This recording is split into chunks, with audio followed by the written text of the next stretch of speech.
दोस्तों, क्या आपकी गाड़ी तेल ऐसे पी रही है जैसे पानी हो? क्या आपकी जेब पर महीनों हजारों रुपए का डाका पड़ रहा है? अगर हाँ, तो आप एक बहुत बड़े खेल का हिस्सा बन जिसका नाम है E20 पेट्रोल। आज मैं आपको वो सच्चाई बताऊंगा जो सरकार आपसे कभी नहीं बताएगी। ये सिर्फ माइलेज गिरने की कहानी नहीं है, यह कहानी है कैसे एक नीति के नाम पर आपकी मेहनत की कमाई कुछ चुनिंदा जेबों में जा रही। पहले कुछ चौंकाने वाले तथ्य देखिए। भारत के 9 करोड़ से ज्यादा वाहन मालिक इस समस्या से जूझ रहे हैं। एक सर्वे में 67% लोगों ने माना कि उनका माइलेज गिर रहा है और 28% ने कहा कि गाड़ियों में अजीब तरीके की खराबी आ रही है। लेकिन क्यों?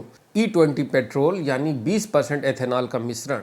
एथेनॉल में पेट्रोल से 35% कम एनर्जी होती है, इसलिए आपका माइलेज गिरना तय है। ऊपर से यह रबड़ और मेटल पार्ट्स को धीरे धीरे खराब करता है। अब आते हैं सबसे बड़े सवाल पे, तो फिर यह E20 का खेल चालू कहाँ से हुआ? आखिर फायदा क्या किसको हो रहा है? सरकार कहती है कि इससे किसानों को फायदा हो रहा है और देश का पैसा बच रहा है। हाँ, सच है कि इस साल किसानों को करीबन 40,000 करोड़ का भुगतान होने की उम्मीद है और देश का 43,000 करोड़ रुपया विदेशी मुद्रा के रूप में बचेगा। सुनने में बहुत अच्छा लगता है, लेकिन कहानी का असली रोमांच अब शुरू होता है। क्या आप जानते हैं कि जब यह नीति लागू हो रही थी तब कुछ कंपनियों का मुनाफा रॉकेट की तरह बढ़ रहा था? एक नाम जो बार बार सामने आ रहा है वो सियान एग्रो इंडस्ट्रीज। इस कंपनी का नेतृत्व करते हैं केंद्रीय मंत्री नितिन गडकरी के बेटे निखिल गडकरी। आंकड़ों पर गौर कीजिए, एक साल में E20 को देश भर में तेजी से लागू किया गया।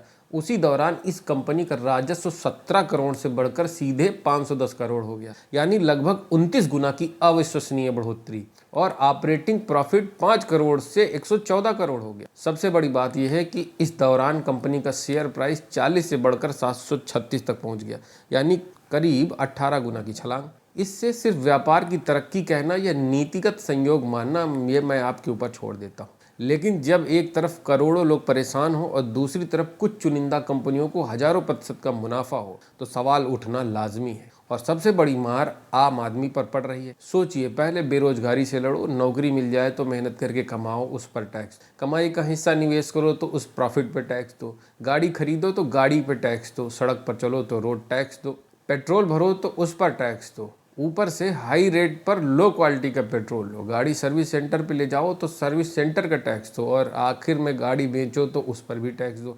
यानी आम आदमी को हर तरफ से निचोड़ा जा रहा है। और अब इस खेल में देश की सबसे बड़ी अदालत भी शामिल हो गई। सुप्रीम कोर्ट में E20 के खिलाफ एक जनहित याचिका दायर की, जिसकी सुनवाई 1 सितंबर 2025 को होनी है। याचिका में मांग की गई है कि लोगों को बिना एथेनॉल वाला पेट्रोल E0 खरीदने का विकल्प दिया जाए और पंप पर साफ साफ लिखा हो कि आप क्या खरीद रहे हैं। यह सुनवाई आपकी और मेरी जेब के लिए, हमारी गाड़ियों के लिए, हमारे अधिकारों के लिए बहुत महत्वपूर्ण। तो अब आप क्या करेंगे? सबसे पहले अपनी गाड़ी की कंपैटिबिलिटी जरूर चेक कराइए। अगर हो सके तो 100 ऑक्टेन वाला महंगा पेट्रोल इस्तेमाल करें। लेकिन यह सब अस्थायी समाधान है। असली समाधान तब होगा जब एक जागरूक ग्राहक के तौर पे सवाल पूछना शुरू करेंगे। दोस्तों, यह थी E20 की पूरी कहानी और कड़वी सच्चाई। यह सिर्फ एक ईंधन नहीं बल्कि एक आर्थिक और राजनीतिक पहेली है। आपका अनुभव क्या कहता है? आपकी गाड़ी का माइलेज कितना गिरा? और इस जानकारी के बाद आपके मन में क्या सवाल उठे? नीचे कमेंट्स में जरूर बताएं। मेरा व्यक्तिगत अनुभव कहता है, जब मैं प्रीमियम पेट्रोल डालता हूं